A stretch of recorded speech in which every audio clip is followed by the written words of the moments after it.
people are talking about your inactivity for an entire year. How are you feeling? I'm feeling great. My weight is right there, 130, and you know we have worked hard for this training camp, right through the training camp, and we are okay.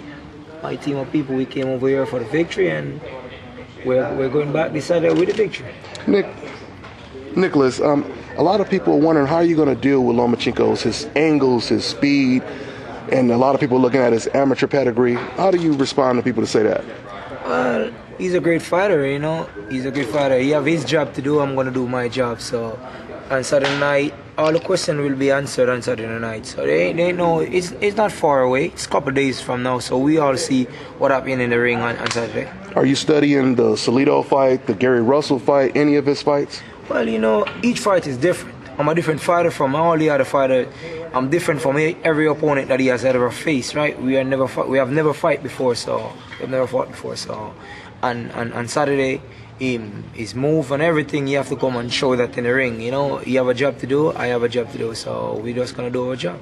He's got a tendency sometimes to kind of throw a combination, sit back and enjoy it. I can't imagine that Nicholas Walters is going to let him do that. No, I don't think he's gonna stay there, stay in the pocket. You know, it would be really deadly for him to stay in the pocket. But we're ready for everything. So if we stay there, well, we enjoy ourselves. We both enjoy ourselves on Saturday. I'm gonna enjoy myself on Saturday. I don't know about him. Has he ever fought anybody with your type of power, in your opinion? Well, you know, he has fought a lot of fights, so I don't know. But my power, my speed, whatever is a plus for me. So I'm gonna use that plus in my advantage. But as I say, it's supposed to be a good fight this Saturday, and I'm looking forward to it. You see any flaws in Lomachenko? Well, he's not unbeaten, right? He's not undefeated. He lost, so you know, there's always things for you to pick up, and you know, we're all human. We make mistakes. He's not perfect. Only God is perfect, so. He made mistakes, he's going to pay for his mistakes. In that loss, Salido roughed him up on the inside, a little bit of dirty tactics. I'm not saying you're going to fight dirty, but do you look at maybe that's the way to beat him, is to rough him up on the inside? Well, you know, I'm going to do what it takes to win. And, you know, we say, ugly win is better than a pretty loss, eh? Well, can I ask you, I know you've got your mind on Vasil Lomachenko, but we've got two great featherweights in the UK as well, in Carl Frampton and also Lee Selby. Are those guys on your target list as well? Well, you know, the fights that the Axeman does is live up to his anglers, right? Mr. Bob Arm. So he make fights, I fight him. Whichever opponent, I'm not here to hide or dodge or choose any opponent. You put me into fight with anybody, I fight with anybody. I have no problem. But what about those two guys? Do you respect them? Do you think they're good champions? Yeah, I mean they're good fighters, and you know will give good fights also. So I have nothing to say bad about them. They're great fighters. And I'm looking forward to fight all the great fighters. You know, at the end of my career, no one can say that I dodge or hide anybody. I was there, and whoever want to fight, we just fight. You make the fight, Mr. Bob make the fight, and we fight the fight. Nicholas, does it bother you that Bob Arum is comparing Lomachenko to Muhammad Ali, and he's always speaking really highly of him? Well, listen, me, Mr. Bob is the under of Lomachenko. Also, he's the promoter of Lomachenko, promoter of Nicholas Walters. He has been around in boxing for a number of years. He has seen a lot of champions and everything. So if his prediction of Lomachenko is like Muhammad Ali, or you know, it's his prediction, then you know, he's seen a lot of fights, so you have to respect that also. But as I say, good for him. That spell good for Lomachenko. You know, maybe one day they will see Nicholas Walters as a fighter. Maybe after Saturday, they will see Nicholas as a better fighter than Lomachenko, and one of the men that he's supposed to be on the world stage. You know, so we're trying to make a statement this Saturday.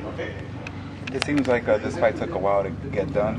You almost had the fight maybe about a year ago, or maybe less than that. Why this time for you? Well, you know, we always wanted. As I say, me and my team, we always want to fight great fighters. Lomachenko is no different. We always wanted to fight him, but what happens is that you have to think about it. we have accomplished a lot, and I have a career in maybe like 20 years in boxing, right? 21 years in boxing. So we have accomplished a lot in boxing, and now we figure more or less, me and my team, we figure more or less that we want to get paid for the fight, because look at it, if you after Saturday fighting Lomachenko, beating Lomachenko, who is next? If Lomachenko is the top, as everybody say, Lomachenko is the top. If you beat the top, then who next? So if you're not getting paid the high level with the top, who are you gonna make the big payday with? You understand? So Mayweather is out of boxing, so you know. Can I ask you? Obviously, you're a proud Jamaican man. There aren't a lot of Jamaicans boxing around the world at the moment. Are your success, your renown, is that encouraging a lot of youngsters to come through in Jamaica right now and box? Yeah, most definitely in Jamaica, boxing. When you talk about boxing, you talk about the Axeman, and the youngsters want to be like the Axeman, you know.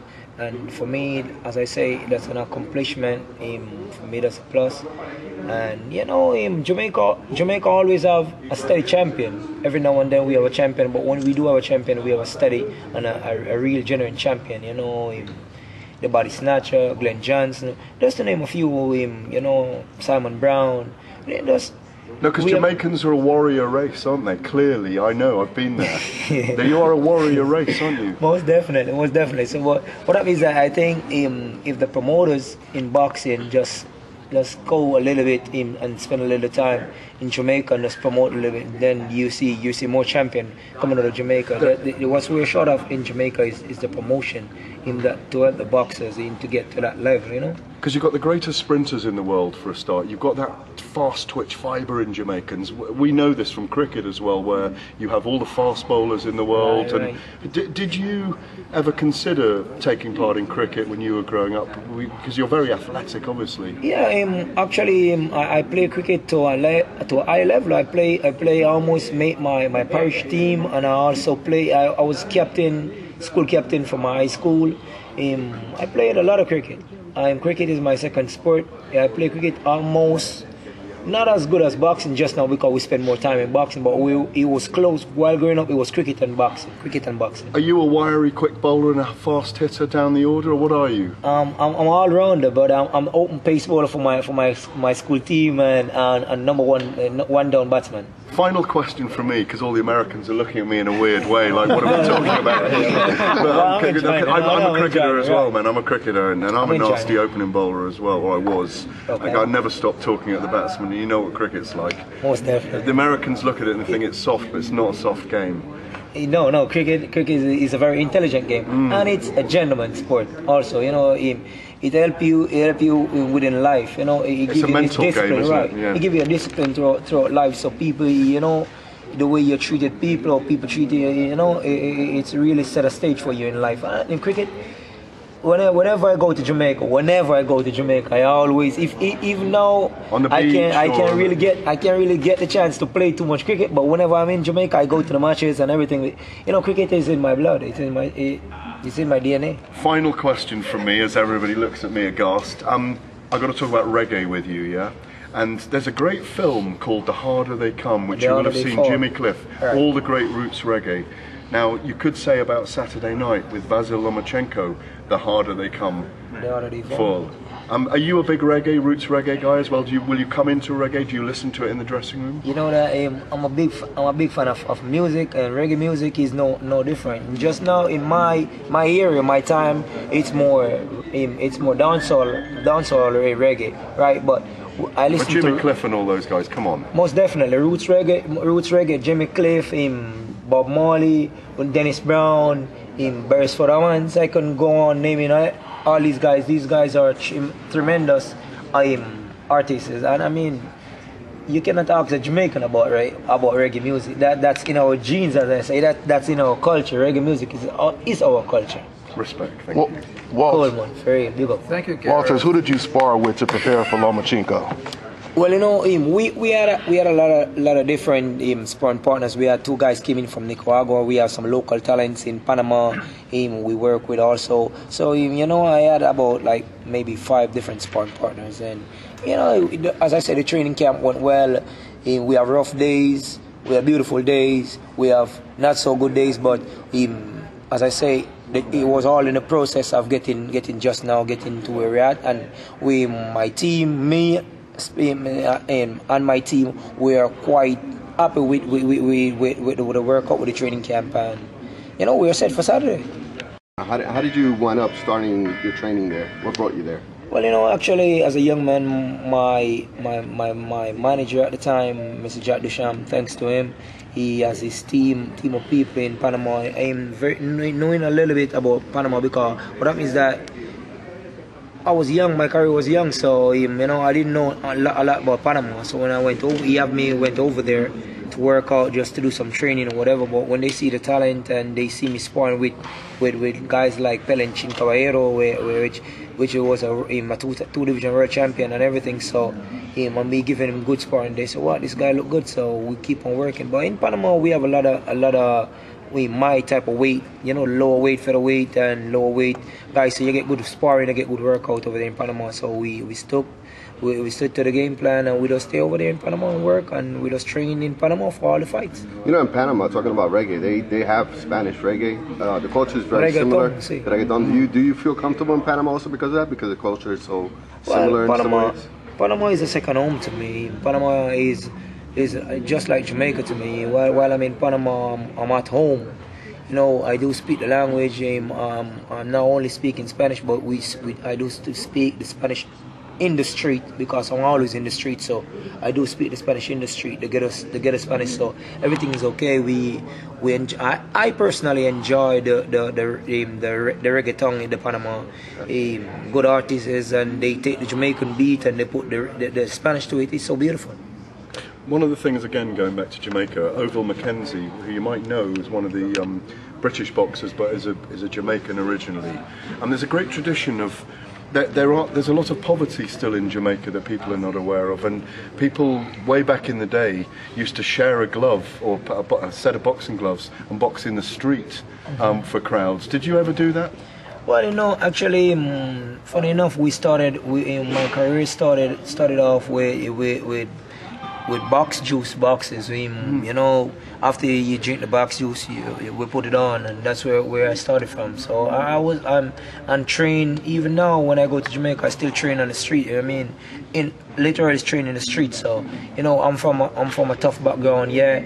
But which part of Kingston are you from? Well, my dad is from Kingston. I'm from Montego Bay. My mom is from Montego Bay. I'm from Montego Bay, St. James, up in Lawson District, in Montego Bay. So I'm from Montego Bay, but as I say, I started off my career started off really rough. We train in the street. We started out with boxes, but just now gloves and. Well, they literally cartons around your hands. Yeah, right. Dangerous, really. Well, you got to be a dangerous man. This is a dangerous sport. But as I say, just now it's more access towards gloves and rings and than back in the days. You know, way back in the days. Just now they're more access to equipment. So are you setting up an X-Man gym there, or have you got one there? Well, actually, why not? we're there. What that means that I'm in Panama. I spend most of the time in Panama, but definitely in the future we're planning on getting a real beautiful gym. It was spoken about in the parliament that they're gonna give me a gym over there in Jamaica, X-Men gym in Rompton. So that's in the process also. But as I say, we're definitely thinking about it. And the thing about rough, the rough, you gotta be rough. This is a rough sport. You gotta be rough. What do you think about? Thanks, we're going to move to another area. Okay, no problem. We're going to go this way. The Jason Sosa fight, though? We're going to go here. What do you think now that he's won a world title, though? We're going down. Hey, Jason Sosa is a beautiful fighter. Most people thought you beat him, though. Yeah, I also thought so. But he's a tough fighter, and he proved himself that as a tough fighter. He proved himself. Would you fight him again? Stand right here. For his belt? Of course. Stand right here, please.